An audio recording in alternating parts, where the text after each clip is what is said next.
March 1945. The city lies in ruins.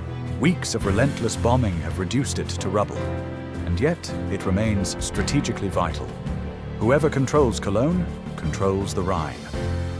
Now, in early March, American armored units are pushing deep into the heart of this shattered city. What awaits them is unknown. Scattered German tank crews lie in wait among the ruins, ready to fight to the last. And amid these dramatic hours, a scene will unfold that will go down in history: the legendary Cologne Tank Duel. Thanks to the courage of wartime cameramen who documented it at the front, we can today reconstruct these moments almost second by second. And this video will take you back to the day when the last great tank battle raged in Cologne. By early March 1945, the German Western Front is collapsing. Since the Normandy invasion, the Allies have relentlessly pushed forward. Now, at the Rhine, the Germans are making a final stand. But the Wehrmacht is exhausted. Many of its armored units have been destroyed, and supplies are running out. Nevertheless, Cologne, the fourth largest city in Germany, remains a key objective. The Hohenzollern Bridge is one of the few remaining crossings over the Rhine, of immense value to the German forces. On the Allied side, the 3rd US Armored Division, the legendary Spearhead Division, is leading the charge. The men are battle-hardened but worn down. They have been fighting almost non-stop since Normandy. The attack is led by Task Force X under Colonel Leander Downs. About 45 tanks will fight their way toward the heart of Cologne. 2 of these vehicles will play a key role. A Sherman 76, commanded by young Lieutenant Carl Kellner from Wisconsin, and a brand new M26 Pershing under Sergeant Bob Early. The Pershing is a technological breakthrough. 46 tons, 100 millimeters of frontal armor, and a powerful 90 millimeter main gun, finally capable of taking on the feared German Panthers and Tigers. Alongside them are unarmed companions, war photographers and cameramen. Among them are Jimmy Bates, Leon Rosamond, and Fred Ramage. Their footage will later be seen around the world. The advance begins. March 5th, 1945, 10 o'clock in the morning. Near Pulheim, American columns begin their advance. The mood in the tanks is tense but determined. Cameraman Jim Bates captures the scene, striking images of endless tank columns rolling down dusty roads toward Cologne. Initial resistance is light, but as the Americans approach the city, the danger increases. In the outskirts, brutal house-to-house combat erupts. Infantry and armor now work hand in hand. House by house is secured, cellars are cleared. It is brutal, close-quarters fighting. By the afternoon, the leading units reach the Venloer Strasse, a main road leading directly into the city center. From here, the twin spires of Cologne Cathedral are visible on the horizon for the first time, a symbolic objective for the division's men. Here, they set up camp for the night. The hardest part of the fight still lies ahead: the German defenders. Meanwhile, on the opposite side of the Rhine, fresh reinforcements arrive for the German defenders. A Panzer IV reaches the eastern bank after a dramatic journey under constant air attack. Aboard is 18-year-old gunner Gustav Schäfer. Exhausted, he learns that his unit will advance into the city the following morning. At the same time, at least 2 Panther tanks are positioned in the city. One of them is commanded by Oberleutnant Wilhelm Bartelborth, an experienced veteran with the Iron Cross 1st and 2nd class. Their mission: delay the American advance as long as possible, at any cost. Morning of March 6th, the morning of March 6th, 1945, dawns. The American tank columns split into 2 groups.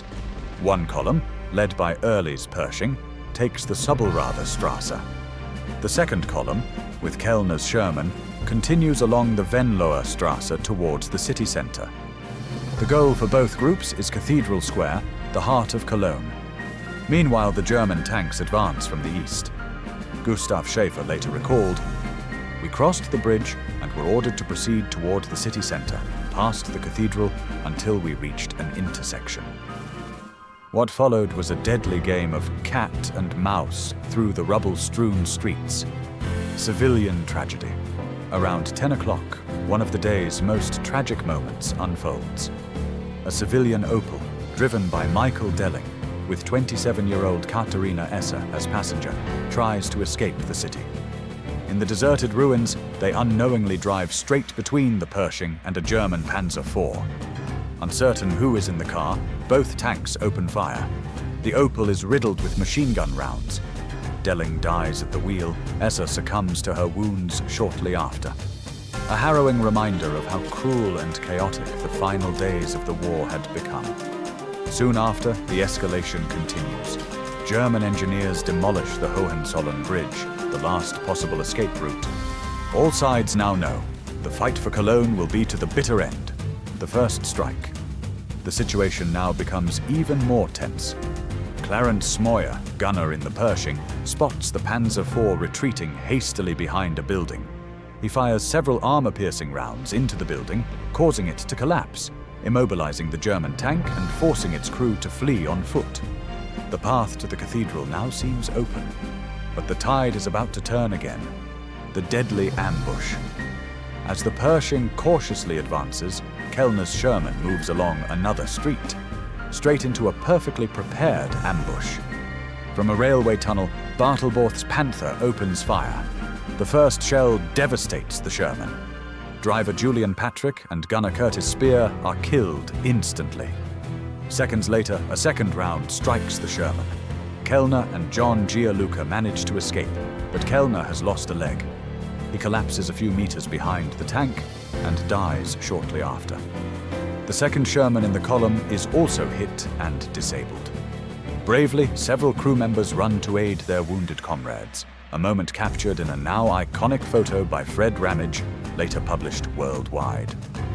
In less than 1 minute, 2 Shermans are knocked out, and 3 men lose their lives. The decisive duel. Bob early learns of the deadly ambush and prepares a counterattack.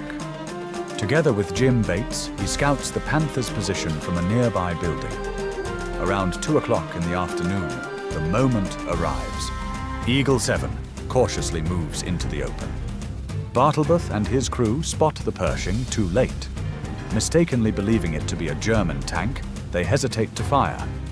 But Clarence Smoyer reacts instantly.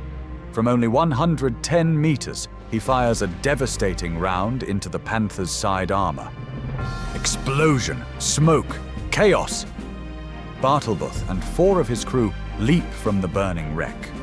Bates' camera captures these dramatic seconds. At least 1 German crew member dies inside the tank. Smoyer later reflected, "I never looked inside. They told me they all died. I've thought about it many times. I'm glad some of them survived." With the victory in the tank duel, the battle for Cologne is essentially won. Bob Early, Clarence Smoyer, and the men of the 3rd U.S. Armored Division move on. Gustav Schaefer and Wilhelm Bartelborth also survive the war. But many of their comrades do not return. Decades later, Clarence Smoyer visits the scene of the duel multiple times. In 2013, a moving reunion takes place. Smoyer meets Gustav Schaefer, 68 years after that fateful day when they were enemies. They part as friends,